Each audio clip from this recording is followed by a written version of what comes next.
Welcome, parents. I'd like to show you how you can do the online enrollment to add your kindergarten or first grade students. We'd like to do the online enrollment process with you. First of all, you're going to need to log in to parents.gcsbackpack.com. Then you're going to go over to the right side of the page where it says I'm a parent, and you're going to click there. Then you're going to type in your email address, and then you're going to create a 10-character password following the rules listed below. 1 lowercase character, 1 number, 10 characters minimum, 1 uppercase character, 1 special character, no 3 or more repeated characters. Now remember that password and remember the email address that you use. Then you are going to type in your name in these boxes, and then you are going to confirm that you're at least 18 years old and that you have a student who plans to attend Greenville County Schools in the near future, and you agree to the backpack agreement. You'll click that little box and then you will say, create my account. Then go check your email. You will receive an email from the backpack account that says activate your parent backpack account. Click on the blue button, and then you're going to go back to the parents.gcsbackpack.com page, and on the left side this time, you're going to type in that username, which is your email address that you signed up with, and then that 10-character password. Go ahead and sign in. Now, it's very important when you get here, you are concentrating on enrolling a student. That's what you are doing. If you're working on enrolling a K-5 or a first grade student, click on the green Enroll a Student. And now I am going to show you how to do that. So I'm actually going to go ahead and log in using my account on the left side. Okay, so I have already enrolled 1 student. I would like to add another student. So I am going to enroll a student. Now remember, yours looked like this, enroll a student. I have enrolled several for these demo purposes. So it's going to say ready to get started. Make sure you read all this information below. It's going to take a few minutes for you to complete this process. So these are all the tabs we're going to go through. These are the documentation that you're going to need. You can read through what those are. And we highly recommend that you use a desktop computer instead of a mobile phone or a tablet device.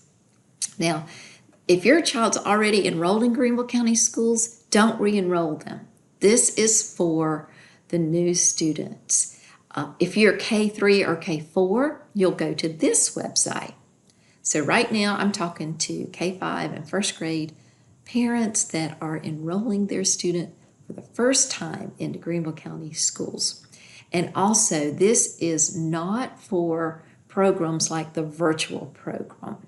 We are only working on new or returning students to the Greenville County Schools. So when you have read all that, then you will click that I am the parent or guardian, and you have the legal authority to make educational decisions. Your child's name is listed on the birth certificate, or you have a court-issued custody document saying that you're the legal guardian, and then you begin enrollment. Your year will say 2021, 2022. This is a test site, so I'm showing you that. Okay, I am the mother, so I am going to enroll my dog, Ruby, and I am going to add my phone number,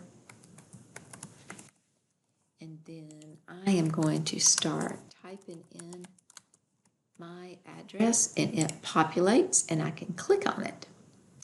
And then because I know my child's birthday, and I want to make sure I type it in correctly, so it will show up that this student is age eligible for the grade that I'm enrolling her in. She is not Hispanic, but she is black and white and tan, so we are going to list her as black or African American. And then I'm going next. Okay, so I am the legal guardian. There's my phone number. There's my work number. If you want to add your mobile phone number, you can and select your provider, and it will send you a code. And yes, I do work for Greenville County Schools. And look, we're already over this far over to the contacts. So I am listed as the educational decision maker. If I wanted to add more contacts for Ruby, I could do that here. Again, make sure that you will be able to work with the student's school for enrollment for further instructions on how to enroll their legal guardians, and you have to get all of that verified. Okay, so if I would like all of this information to be for me, yes, I would like to be the emergency contact. I'm going to click yes. Yes, this child lives with me. Yes, we received mail at that address. And yes, I do want to pick up my child from school. And you can see all of these little icons appear. Now, Ruby has eczema.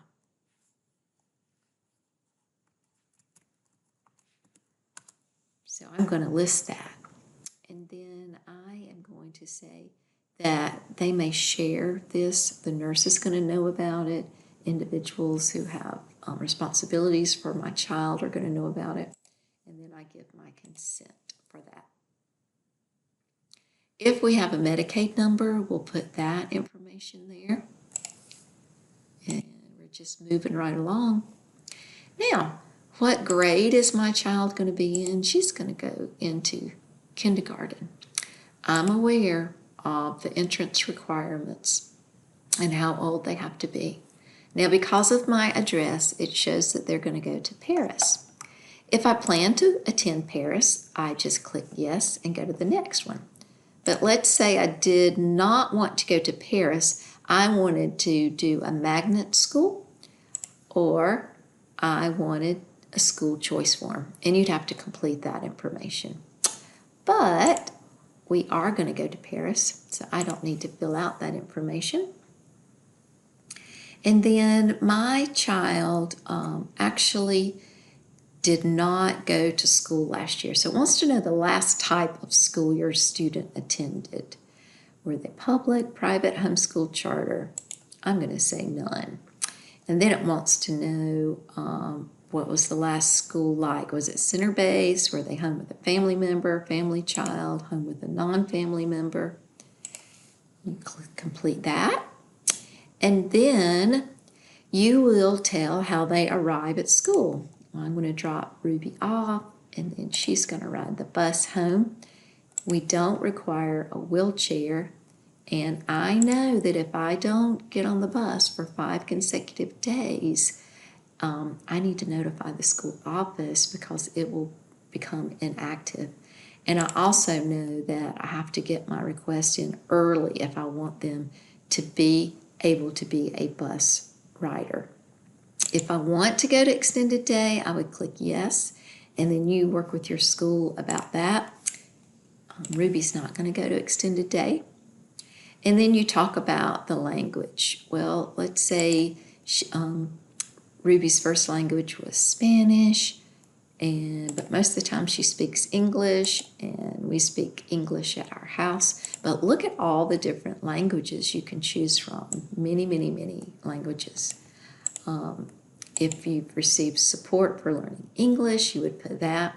Now, if your child was born outside of the United States, what's the date your student first entered a U.S. school? You would put that. And we're going to say that everybody speaks English, and we're going on. So now we are on the additional information, and if you would like to do the free and reduced, it gives you the website to go to. If there is an issue and you are homeless, then it gives you the option of click yes, and then the name and phone number of who you contact. If you have an IEP, it says to make sure that you bring that with you so that the school is aware. Same thing with the 504, right? And then if you live in a foster home, you would need to put that. If you live in a group home, then the parent would fill this out, or the person that is working with the group home would fill that out. Are they on active military duty? Are they in the reserves or National Guard? Do they live on federal property? And are they migrant workers? And then this is really neat. You can add documents. So if you had a document that you wanted to say was your birth certificate, and you could go to your picture roll and you could do, all right, we'll pretend like that little picture of Hattie is her birth certificate. There it is. You could select a type of document over here. So we would say that that is a government, let's go down here to birth certificate. Government issued, proof of residency, birth certificate. We would pretend like that was the birth certificate. So it tells you the information that you need, and you can add it that way. Just take a picture of it with your phone and upload to your computer. And then again, it will go over what all this is by clicking on the things on the right. And then down here, these are the forms you can choose to download and print, and you can complete those and bring those with any printed required documents to your student's school of enrollment. And you can click on all of that information and print that. So it's checking over all of my information. All right, so I will need to identify myself and bring my proof of custody to the school. So I want to make sure that I bring in the proper documents to the school. And remember, we have that listed for you.